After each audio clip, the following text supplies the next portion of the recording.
Hello! Today we have Brandon Diaz here. He has won the Boise, Idaho regionals. So he took his deck to the top and he's ready to go.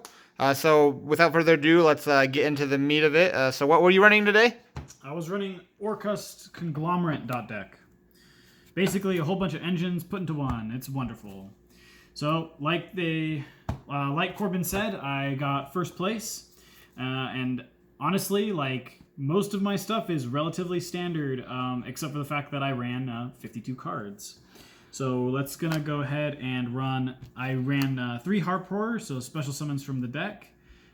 The Simple Skeleton, which revives any Orcust monster except for itself. The 2 Orcust Nightmares, very, very good. Even drawing into these wasn't even too much of a brick.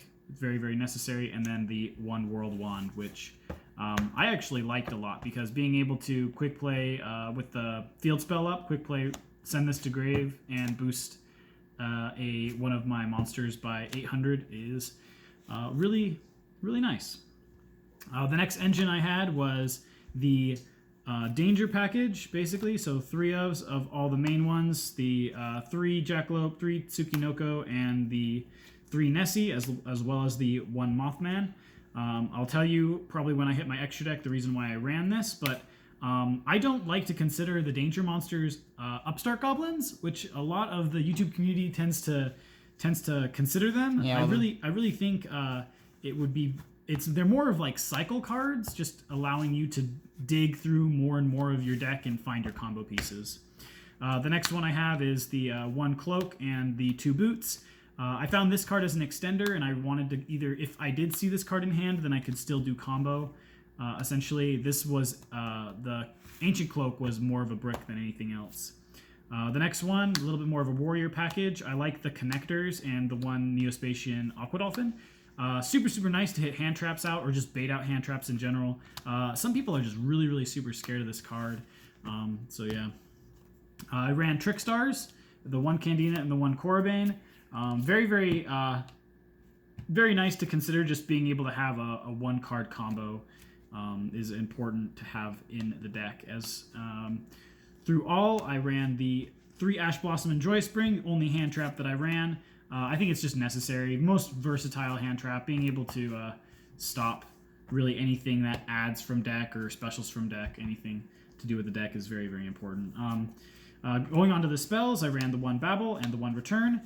Being able to get rid of your Orcust monsters through the Mind matchup and make both of our monsters equal is very, very important, I think. So that's why I decided to run the Return, just so Mind blows up. I ran the Sky Striker engine, the 3 Engage, the 1 Hornet Drones, and the 1 Eagle Booster. This is kind of like the 4th copy of Called by the Grave that I had in the main deck. The next one, still part of the Trickstar engine. I didn't really see it necessary to run Terraforming, so I just kind of ran all the light stages. This is really, really nice because it locks back row, which was very useful. So in addition to this card being able to stop back row, I also ran 3 Twin Twisters in the main, which was a really, really good meta call because I felt like I ran into a lot of back row heavy decks, so being able to just pop 2 back row and go through my play was very necessary. And then to kind of get rid of hand traps through any combo heavy deck, Called by the Grave is necessary. I love Reborn the Monster, very, very versatile, and then the 1 Foolish Burial. I didn't really see it really necessary to run Rhoda because I only had the, 6 targets or 7 targets. I didn't really need to just do a whole lot of searching through that one. But the versatility of Foolish Burial was necessary, I think, because if I did get hand trapped, then this card could help me continue to push. The traps, the Fog Blade, the double Fog Blade, the 1 Shade Burgadine, and the 1 Counter Trap. The fact that this card negates and banishes is actually absolutely bonkers. And then being able on their turn banish this card from the graveyard and then search another Orcust monster so you can make your combo again is just nutty.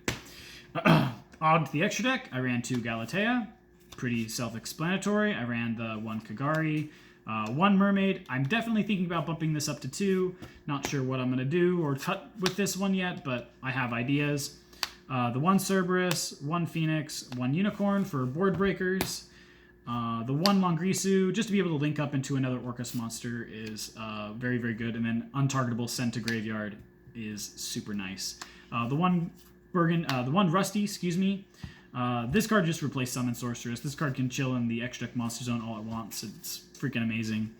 It gains so much extra advantage, and I can see this card definitely getting hit in the near future. The Link 4s, I ran Topological Bomber Dragon and Boral Sword. I tended to make this card a lot more than this. I just liked being able to blow up my monsters and during my opponent's turn, and then I wanted the versatility of OTKing, but it never really came up. I ran 2 Dingrisu as my XYZ monsters. That is very standard. I don't see anybody running 1 unless they're running an oddball style of the deck, and I don't see people running 3 because I think it just takes up too much space. I love this card to pieces. Time Redoer was definitely MVP in the extra deck, simply because it allowed, if you established it, you could take the top card of your opponent's deck every standby phase, and it just makes it so that you know, like, basically what can be potentially coming, and find out what you're playing against. And then I had the one Winda, since I didn't want to do a whole lot of side decking, or since I didn't want to side deck the shaddoll fusions, or since I did side deck the shaddoll fusions, excuse me. I saw a lot of mine, so a lot of my side deck is tailored to what I kind of saw throughout the day. I ran the Thanos Dragon, the Fantastical Dragon Phantasme in the sideboard. I really think that was very necessary for like Mirror Match or Thunder Dragon. Raiden was for Sky Strikers. This was kind of for the same reason. I think Lancia is just an absolute staple in the sideboard at this point, and as long as Orcust stay relevant, it's very, very cool. 1 Dragon popping back row with the 3 Shaddoll Fusion. The fact that this card, if it gets ashed, you can just activate a second one is also pretty relevant, because a lot of people are scared of this card. This was for the Salamangreat matchup.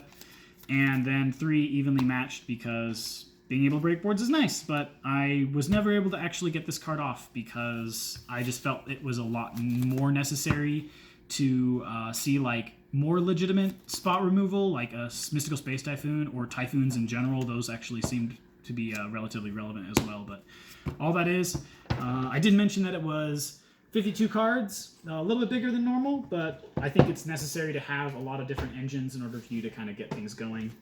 My matchups were 1 Altergeist. I had a Mystic Mind player, which I knew I was going to face eventually throughout the day. I faced a Mirror Match.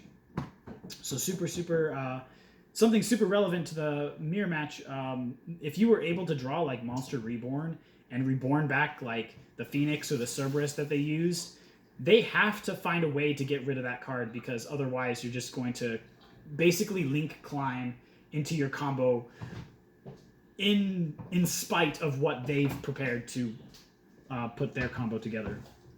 The next matchup was a what was it? I know I faced 2 True Draco, I think, was after that.